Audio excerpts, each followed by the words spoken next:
My business is to forecast trends, and I see the future, and if we don't have peace on earth, it's going to be hell on earth.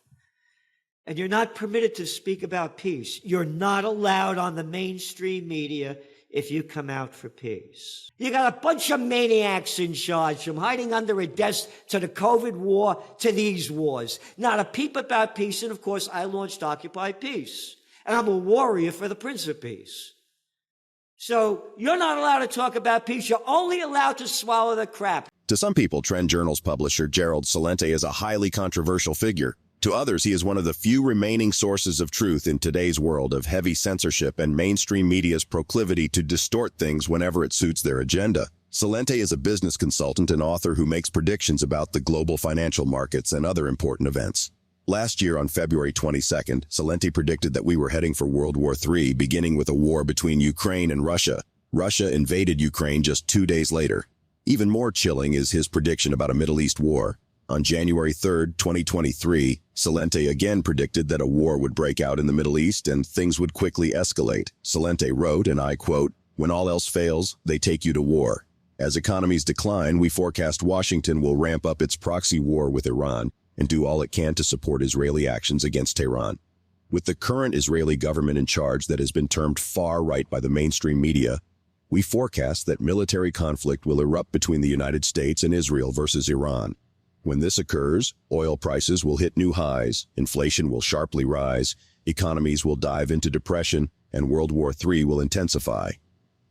The first sentence of this chilling prediction is quite poignant. When all else fails, they take you to war. Everyone has been warning that the United States economy is at breaking point, and something huge has to happen if we are to get back on track. What is bigger than a multi-country crisis in the Middle East? A perfect excuse for the government to again print as much money as it wants and get its hands on more Middle East oil.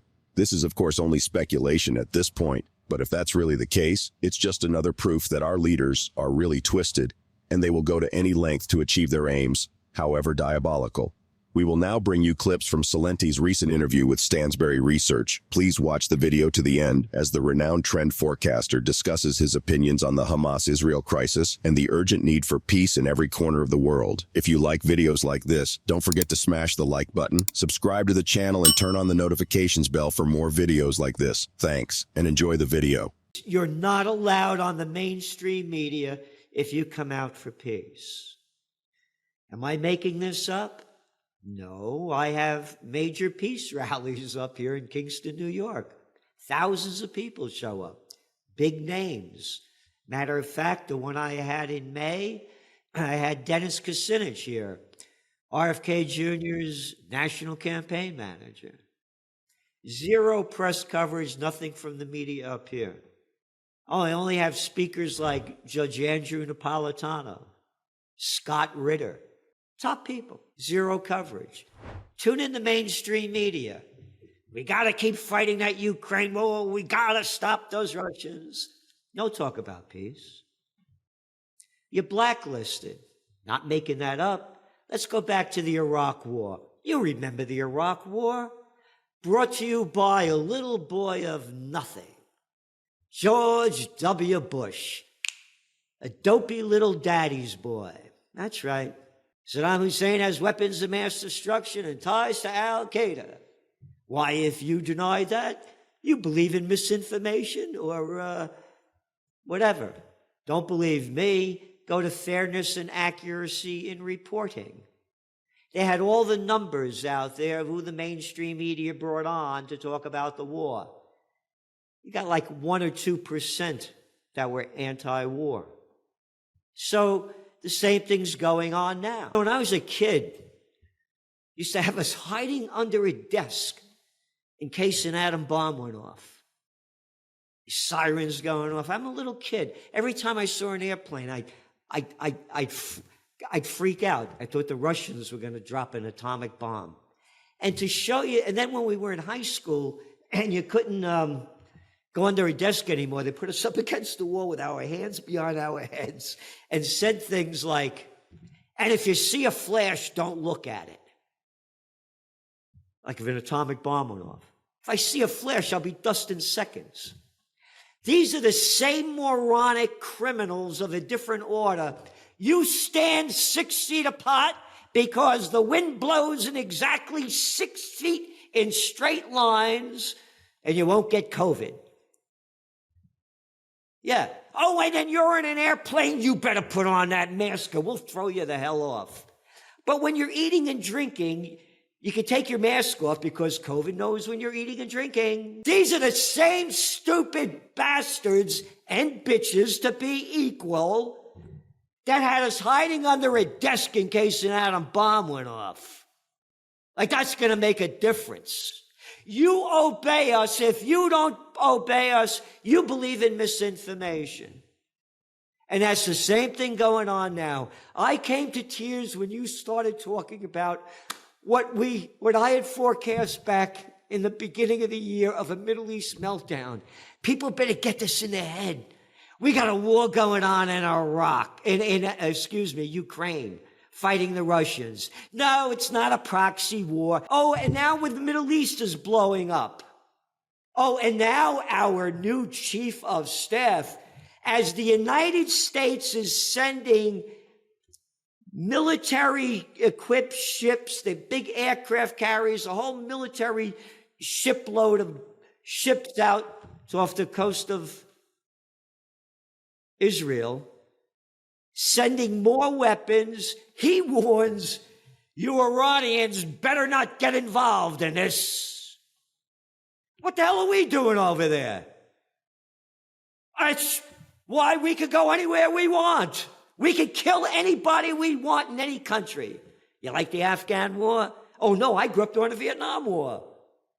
You got a bunch of maniacs in charge, from hiding under a desk to the COVID war to these wars. Not a peep about peace, and of course, I launched Occupy Peace. And I'm a warrior for the Prince of Peace. During the interview, Celente emphasizes that he is not in support of any form of violence from either Hamas or Israel, but that it is important for everyone to understand the genesis of the problems. According to the Italian-born American, it is only when we understand the underlying causes of the problems that we can properly examine the situation and proffer lasting solutions that will favor both sides and bring peace to the world. According to the renowned trend forecaster, peace is what the world needs to truly heal, and we have to really start questioning every narrative our politicians sell to us. Let's get back to the interview. And I want to read this from Chris Hedges, because Chris Hedges is not just a regular, nobody anyplace. He's a Pulitzer Prize winner.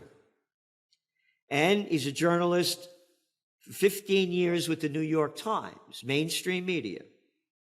And he served as the Middle East bureau chief as well, and spent many years in the Middle East. I want to read from his article that came out on Monday in Consortium News. Israel follows the colonial playbook, death for death, atrocity for atrocity, but it is always the occupier who initiates this macabre dance and trades piles of corpses for higher piles of corpses. The indiscriminate shooting of Israelis by Hamas and other Palestinian resistance organizations, the kidnapping of civilians, the barrage of rockets into Israel, drone attacks on a variety of targets, from tanks to automated machine gun nests, you ready?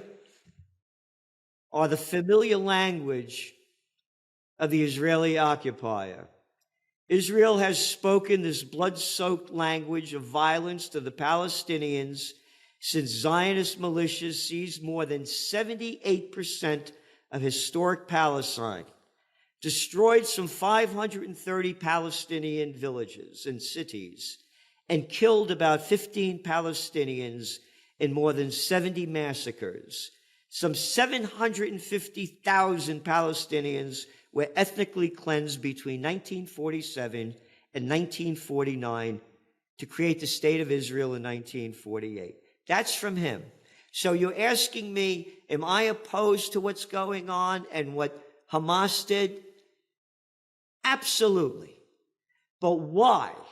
And I'll give you the example. Why, when I pick up the papers, when all this began on Saturday in Sunday's papers, The headlines are Hamas attacks Israel and the big tragedy of this. But it's not a tragedy when Israel does it. No, we'll bury that on page 22 down at the bottom.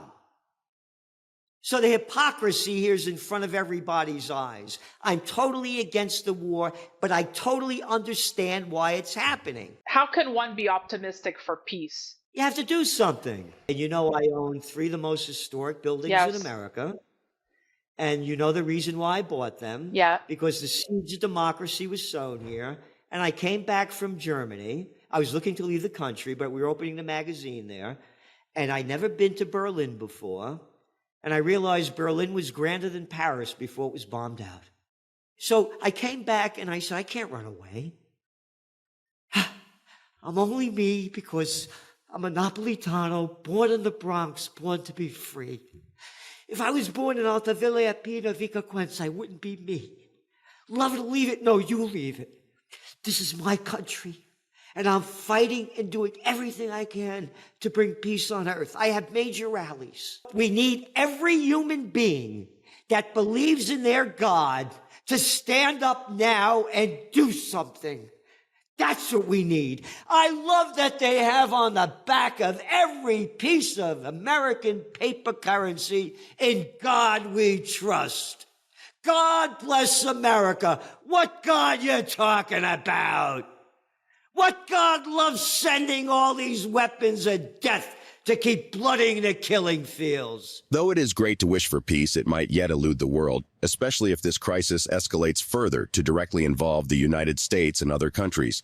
We at Finance Log will continue to pray and hope that all this strife in Ukraine, Israel, and all over the world and the innocent will stop suffering for the sins of those in charge. Thanks for watching this video. Please let us know your thoughts in the comments section below. Also, ensure you hit the like button, subscribe to the channel, and check out our other videos on gold, silver, and the overall global economy. Thanks for watching.